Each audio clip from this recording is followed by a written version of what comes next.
Story 1. The voicemail I never sent myself. I'm going to try to tell this in the right order because the order matters, and if I skip ahead, it sounds like I'm exaggerating, which I'm not. About 2 years ago, I was going through a stretch where things were not great.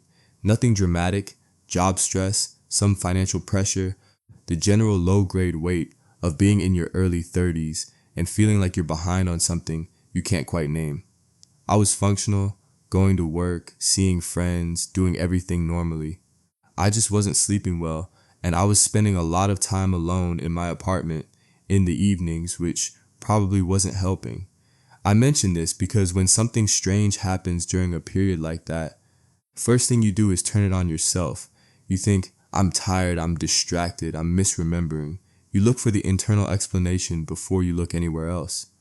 I want you to know I did all of that, thoroughly, and I still don't have an answer. It was a Wednesday evening, around 8:30. I was on my couch doing nothing in particular when my phone buzzed with a voicemail notification. I got voicemails rarely at that point. Most people texted, and anything work-related came through email. I picked up the phone expecting spam. The voicemail was from my own number. I want to be careful here because I know this sounds like the setup to a joke or a horror movie. I'm describing exactly what the notification showed. My own name, my own number, a voicemail, 43 seconds long, timestamped 8:27 p.m. I pressed play. The first several seconds were quiet. Not silent, there was ambient sound, the kind of low background texture that means a phone is active in a room somewhere. Then my own voice, not speaking to me, speaking to someone else. I could hear myself mid-conversation, like the voicemail had recorded the middle of a call rather than the beginning. I was saying something about a drive, mentioning a route, a time, something about picking someone up. The audio quality was slightly off, like it had been recorded in a car. And then a few seconds of silence, and then the recording ended. I played it 4 more times. I had not made a phone call that evening. My call log had no outgoing calls after 6 p.m. There was no record of a call being placed from my phone at 8:27. The voicemail existed. I could play it. I could see it in my voicemail inbox. But there was no corresponding call in my log that could have generated it. The voice was mine. The cadence, the phrasing, the specific way I trail off at the end of sentences when I'm thinking while talking. It was me. But I have no memory of that conversation and no record that it happened. I called my carrier the following day. The representative I spoke to was polite and patient and ultimately told me that a voicemail appearing from your own number with no corresponding outgoing call in the log was not something their system should be able to produce. He put me on hold twice. When he came back the second time, he said there was no record on their end of any call activity from my number at that timestamp. The voicemail came from nowhere their system could account for. I saved the audio file. I still have it. I've listened to it probably 30 times over the past 2 years, and I still can't identify what I was talking about or who I was talking to. Route I mentioned, I've tried to match it to drives I've actually taken and nothing fits. The name I almost say at one point, catching myself before the full word comes out, doesn't match anyone in my contacts. The thing that bothers me most is not that I don't know where it came from. It's the quality of my own voice in the recording. I sound relaxed, comfortable, like I'm talking to someone I know very well about something completely ordinary. I have never sounded that comfortable in a phone conversation in my life. I hate phone calls. Everyone who knows me knows that whoever I was talking to in that recording, I knew them well enough that the phone call felt easy. I don't know who that is. Story 2, room 4 of the motel on Route 9. I travel for work about 6 times a year, regional stuff mostly, driving routes 2 to 4 days at a stretch, staying in whatever is cheap and close to wherever I need to be the following morning. I've stayed in a lot of motels. I've had the full range of experiences, bad plumbing, suspicious stains, a ceiling fan that sounded like it was planning something. None of it ever bothered me much. You learn to pack earplugs and care less. I'm telling you this so you understand. I'm not someone who gets spooked by a bad motel. What happened at the place on Route 9 was not a bad motel situation. It was a Tuesday in late October. I'd been driving since about noon and pulled in around 9 p.m. The motel was one of those long single-story structures, maybe 14 rooms in a row, exterior doors. parking directly in front of each room. The kind that's been there since the 70s and has been repainted twice since then. There was one other car in the lot when I arrived. The woman at the front desk was friendly enough. She gave me room 4. I asked, mostly out of habit, if there was anything closer to the end of the row. I prefer corner rooms, fewer neighbors. She said the rooms at the end were unavailable. When I asked if they were occupied, she paused just slightly and said they were undergoing maintenance. There were no maintenance signs on any of the doors. I noticed that when I walked to my room. I noticed it and I filed it under not my business and went inside. Room 4 was fine, clean enough, smelled like the specific combination of air freshener and old carpet that every motel room on earth seems to share. I got cleaned up, ordered food to the room, watched something forgettable on television and was asleep by 11. I woke up at 1:38 a.m., not gradually, abruptly, the way a sound pulls you out of sleep. I lay there in the dark listening. The room was quiet. The parking lot outside was quiet. I was about to put it down to nothing and go back to sleep when I heard it. Movement from the room next door. Room 3, not loud, not alarming on its own, just the sound of someone moving around. Footsteps on carpet, slow and even. The walls in those old motels are not thick and sound carries. I've heard neighbors before. Wasn't that, it was the pattern. The footsteps would go in one direction. I could track them through the wall, maybe 12 feet, and then stop. Then go back, then stop, then forward again. Back and forth. Slow, unhurried, completely even. Like a metronome. For 22 minutes I lay there and listened to it. I know it was 22 minutes because I was watching my phone. It didn't change. It didn't speed up or slow down. Nobody turned on a television. Nobody ran water. Nobody spoke. Just the back and forth of footsteps on carpet in the room next to mine at the 2 a.m. mark. It stopped. I got up, turned the light on, and sat on the edge of the bed for a while. Eventually I went back to sleep with the lamp on, which I haven't done since I was a child. In the morning I checked out early. The woman at the desk was the same one from the night before. Long shift, or she lived there, I didn't ask. I mentioned casually that my neighbor in room 3 had been up late and asked if they were still checked in.